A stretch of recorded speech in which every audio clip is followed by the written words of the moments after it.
Bonjour et bienvenue, je suis Arnaud, le créateur de Wow.net, et dans cette vidéo je vais vous faire la démonstration de la personnalisation de ce modèle de e-carte de vœux entreprise dans la catégorie photo pleine page, qui s'appelle donc En piste, et la vidéo de démonstration va durer entre 5 et 6 minutes. Alors comme pour tous les modèles personnalisables présents au catalogue, je vous propose une mise en page prédéfinie, avec des éléments fictifs déjà intégrés dans la carte et qu'il suffit donc d'éditer ou de remplacer.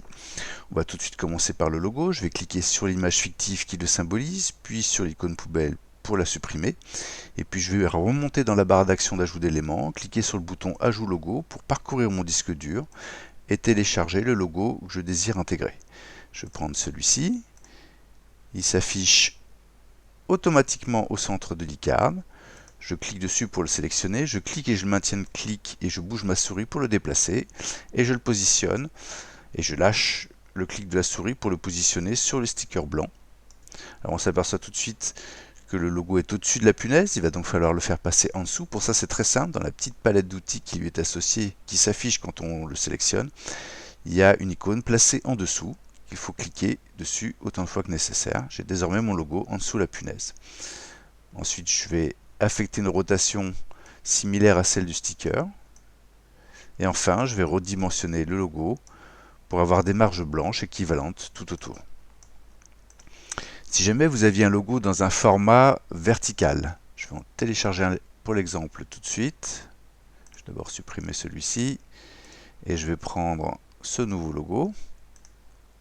On s'aperçoit tout de suite que ça ne convient plus. Vous avez alors deux options, ou bien vous effectuez une rotation à 90 degrés sur le sticker existant, puis vous repositionnez les différents éléments, notamment la punaise et le logo, qu'on fait repasser par-dessous la punaise et qu'on redimensionne légèrement. Et puis il va falloir aussi ajuster un petit peu les proportions du sticker, comme ceci. Si jamais ça ne convenait toujours pas, vous pourriez supprimer le sticker blanc par défaut et aller dans la galerie d'images, dans la catégorie sticker post-it, et là vous pourriez choisir un sticker blanc dont les proportions sont plus proches de celles de votre logo. On a ce rectangle un peu vertical, je vais faire passer par en dessous. Je repositionne les différents éléments et je redimensionne légèrement le sticker. Notez qu'ici j'ai utilisé un logo avec un fond transparent. Je pourrais donc faire l'économie, en tout cas décider de faire l'économie du sticker blanc et de la punaise. Mais dans ce cas, il faut veiller à ce que le logo soit placé sur une couleur de fond qui permette un contraste suffisant avec le logo. Sur une zone foncée par exemple ici, on s'aperçoit que le nom de la société disparaît. Sur le ciel, ça fonctionne très bien. On va maintenant passer au message de vœux. Je vais cliquer sur le bloc texte qui contient le texte par défaut et puis nous allons éditer ce texte. Pour ça, deux solutions. La première, c'est double-cliquer dans le bloc texte, puis sélectionner le texte présent et taper le texte désiré.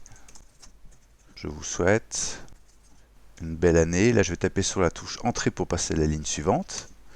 2022. Pleine de projets, de satisfaction et de réussite. Si jamais vous étiez en panne d'idées pour la rédaction de votre message, j'ai rédigé pour chacun des modèles plusieurs exemples de messages que vous trouvez dans l'onglet Exemples de messages, juste en dessous de la zone de personnalisation. S'il y a un message qui vous plaît, il vous suffit de le sélectionner, faire un CTRL-C ou POM-C pour le copier. Et puis je vais maintenant vous montrer la deuxième façon d'éditer un bloc texte. Vous êtes aperçu que lorsque vous cliquez sur un bloc texte, il y a une petite palette d'outils qui lui est associée qui s'affiche. Et dans cette palette d'outils, il y a un bouton éditer qui ouvre un éditeur très sobre. Je supprime le texte présent, je fais un CTRL-V ou POM-V et j'ai mon texte désormais intégré. On s'aperçoit aussi que dans ce modèle, il y a un deuxième bloc texte qui fait office de signature. Je vais le supprimer pour vous montrer comment on ajoute un bloc texte.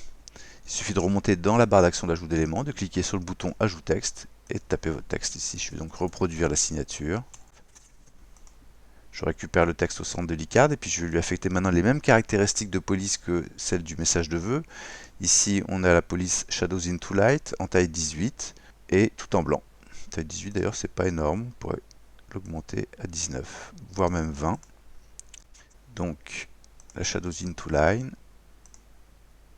j'affecte un blanc et je mets la taille de 20. Et je veille à aligner ma signature sur le bord droit du message. Voilà, à ce stade, il ne me reste plus qu'à éditer le bloc texte coordonnées. Si je ne désire pas de coordonnées, c'est simple, je clique sur l'icône poubelle. Sinon, je l'édite de la même façon que les autres blocs texte. Donc, je vais ajouter ma raison sociale, mon adresse postale et mon numéro de téléphone. Voilà, à ce stade, je peux prévisualiser ma création en cliquant sur l'icône loupe ici. Alors évidemment, les filigranes .net et les traits en diagonale sont absents du fichier final qui vous est livré dès lors que vous finalisez et payez votre commande.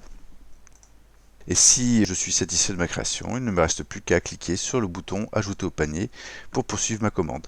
Si jamais je veux faire d'autres essais, je peux sauvegarder cette création en cliquant sur l'icône disque ici. Je vais la nommer Créa 1. Et je peux désormais en toute tranquillité faire des modifications. Je pourrais par exemple décider de rajouter une photo. Pour ça, je vais changer la mise en page. Je vais positionner le logo sur le côté ici. Je vais redéplacer un peu le titre pour aérer l'espace, ainsi que les petites icônes étoiles. Notez que les icônes étoiles, j'en profite pour vous le dire, vous pouvez les coloriser. Par exemple, on pourrait les adapter à la couleur du logo et mettre un orangé. Allez, je vais le faire comme ceci, peut-être un peu plus clair. Voilà. Et puis pour récupérer le code couleur, et affecter la même couleur, on va faire ça comme ça, CTRL V ici et CTRL V ici. Voilà, je vais déplacer un petit peu 2022 et puis dans cet espace je vais redescendre un petit peu le texte et la signature comme ceci, et dans l'espace libéré je peux ajouter un sticker blanc comme celui-ci. Je vais lui affecter une petite rotation et puis maintenant je vais télécharger une photo à l'instar du logo.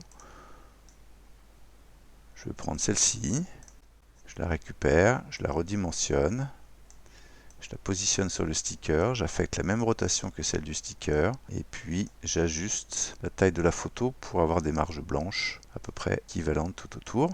Je peux en rester là ou même rajouter une image de fixation. Dans la galerie d'images, on a des scotch et des punaises. Ici, je vais rajouter une punaise et on va faire sobre. Je crois que je vais prendre une punaise laiton. Voilà, j'ai ma deuxième création de faite, je peux la mémoriser. En tout cas la sauvegarder, je vais l'appeler Créa 2. Et je peux désormais, en cliquant sur l'icône juste en dessous, charger une création, naviguer entre mes différentes créations, pour prendre le temps de les examiner, et puis décider, par exemple, que je vais conserver la deuxième, puisque c'est la deuxième que je veux commander, je l'affiche et je clique sur le bouton Ajouter au panier pour finaliser la commande. Voilà, vous savez tout pour bien personnaliser ce modèle. Merci beaucoup pour votre attention. Bonne création et à très bientôt sur WA.net.